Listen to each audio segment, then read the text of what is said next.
Бисмиллахиррахманиррахим. Саламым жалпы кыргыз элине, момун мусулман бир туугандарга, Жети областта Дубанда жашап жаткан бир туугандарыбызга, чет мамлекетте жүргөн мекендештерибизге саламыбыз болгон болсун. Ассаламу алейкум рахматуллахи ва баракатуху. Урматтуу кыргыз элим, урматтуу момун мусулман бир туугандарым, ар дайым бардыгыңыздарды ынтымактуулукка, биримдүүлүккө чакырып кетем. Урматтуу бир туугандарым, келиңиздер биригейли, ынтымак болойлу, ынтымак бар жерде ырыскы бар деп баарыңыздарды чакырып кетем. Бирок чындыгында айтканда, мен сөзүмдү уккан деле бир туугандарыбыз бар, укпаган деле бир туугандарыбыз бар. Койчу ей молда, сен күйгүздүң чала молда деген бир туугандарыбыз бар. Төрт сакалыңды өстүрүп алып сүйлөй берет экенсиң деген бир туугандарыбыз бар. Заман негизи ошондой. Колдогон бир туугандарыбыз бар, Алла ыраазы болгон болсун.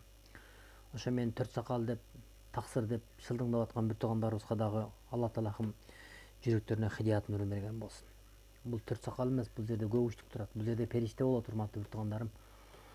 Бул жерде алымдар коет, таксырлар коет, карылар коет, шейхтер коет, ой таксырлар коет деген нерсеси жок. Эркектей болуш керек. Эркек адамга сакал коюу Пайгамбар саллаллаху алейхи вассаламды тааныйбыз го биз, туурабы? Пайгамбар саллаллаху алейхи вассаламды тааныгандан кийин Пайгамбар саллаллаху алейхи вассаламга окшошконго аракет кылыңыздар, урматтуу бир тууганым. Сүйлөгөн сөзүңүз окшош болсун, кылган ишиңиз окшош болсун, өңүңүз окшош болсун, окшошконго аракет кылыш керек. Сөздү кыскартайлы, урматтуу бир туугандарым. Азыркы могул жерде бир ушундай бир кайрылайын. Жалпы кыргыз элим десем анда болбой калат, урматтуу бир туугандарым.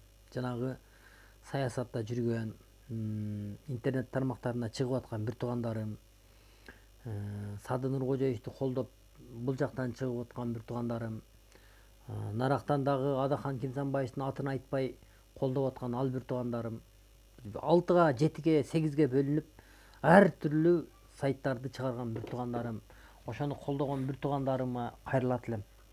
Урматтуу бир туугандарым, токтотпойлу эми ушул нерсеничи. Бирибизден бирибиз калбай айтышабыз да, астагфиралла, тооба кылдым. Же бул жак токтоп калбайт, же ал жак токтоп калбайт да. Толко интернеттен урмай болуп калды бердичи. А биздин интернеттин, ютубтун интернеттин эме кылганыбыз бул ушу ютубту ачкан адам жыргап атат, байып, миллиардер кылып бердик ошол адамдардычы. Интернет толко ютуб болуп калды биягы. Ютуб болуп калды, урматтуу бир туугандар. Бирөөбүз токтоп калбай атабыз да. Бирөө А десе биягы Б деп ответ берип атабыз, урматтуу бир туугандарым. Токтотойлу эми, урматтуу садыгулайын алтындарым. Мен ачык эле айтып коеюн сиздергечи. Албетте мен Сады Нуркожоевду колдойм. Эмнеге колдойм? Билесиздерби? Мен шарият жолунда колдоп атам. Бул ар журтбашынын, ар өлкөгө журтбашын ошол адамдардын өздөрүнүн пейилине жараша журтбашы берет. Мен сиздерге чындыкты айтып атам. Биздин да өзүбүздүн пейилибизге жараша журтбашы келди.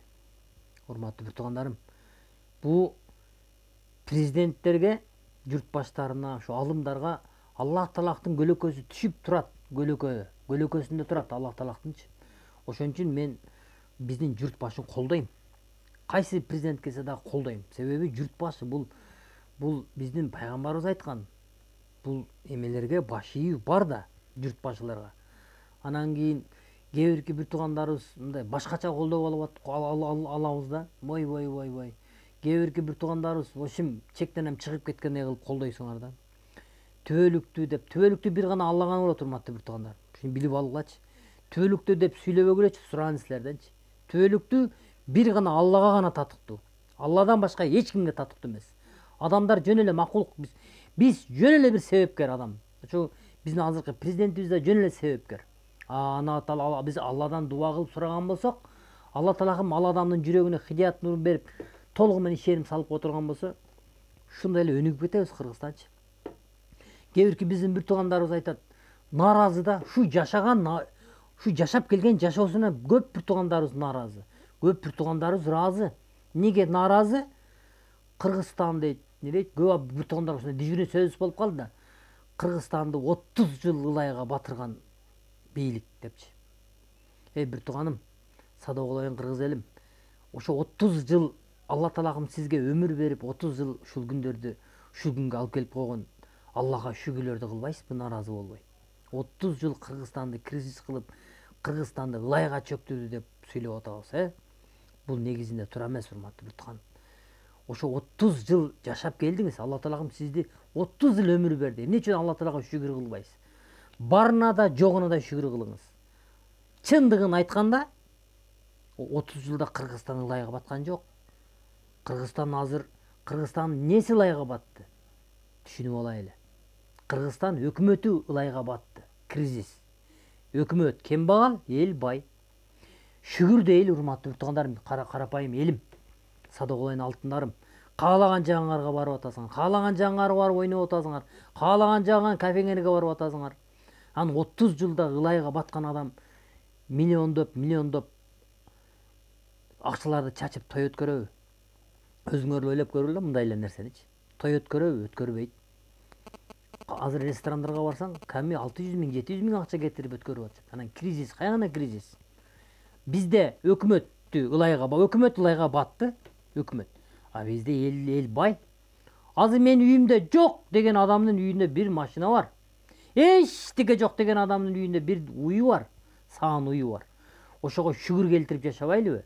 Абаны берип аткан, күндү чыгарып аткан, алма мөмө жемиштердин баардыгын көк кылып, жамгырларды берип аткан Аллага шүгүр кылып жашабайлыбы? 30 жыл өмүр берген Алла Таалага өмүр кылып, 30 жыл өмүр берген Аллага шүгүрлөрдү кылбайлыбы? Наразы болбой. 30 жылда ылайга батырды деп. Алхамдулилля деп жашайлы, урматтуу Бутхандарым. Келиңиздер, бирибиз сөздөн калайлы дагы, келиңиздер ынтымак болойлу, биримдик болойлу. Эчтеке жок, мен сиздерге болгон толукту чындыкты айттым, урматтуу Бутхандарым. Ынтымак бар жерде ырыскы бар. Бөлүнбөгүлө. Митинг, ситингден деле пайда жок. Чын айткандачы, урматтуу Бутхандарым. Эч кандай. Ошо митингге чыгып аткан адамдар деле ойлонсо болот деп, эмнеге чыгып атам мен депчи. Кыргызстан негизине чыгып атам мен депчи. Эртеңки наракы кыяматка барганда сиздер митинг тууралуу, сен президентти колдодуңбу, сен муну колдодуңбу, сен апаны эми сыйлаш керек, апа бул жаннат деп айтылат, туурабы? Эми ал тууралуу нерселерди сенден сурабайт да. Алла Таала мен үчүн эмне кылдың дейт. Аллахым, мен адамдарды, жиндерди мен өзүмө ибадат кылуу үчүн жараттым деп Алла Таала өзү айтып атат. Келиңиздер Алла Таалага ибадат кылайлы, дуа кылайлы. Алладан гана дуа кылып сурайлы. Аллахым бардыгын өзүнө коюп коет. Ассаламу алейкум рахматуллахи ва баракатуху.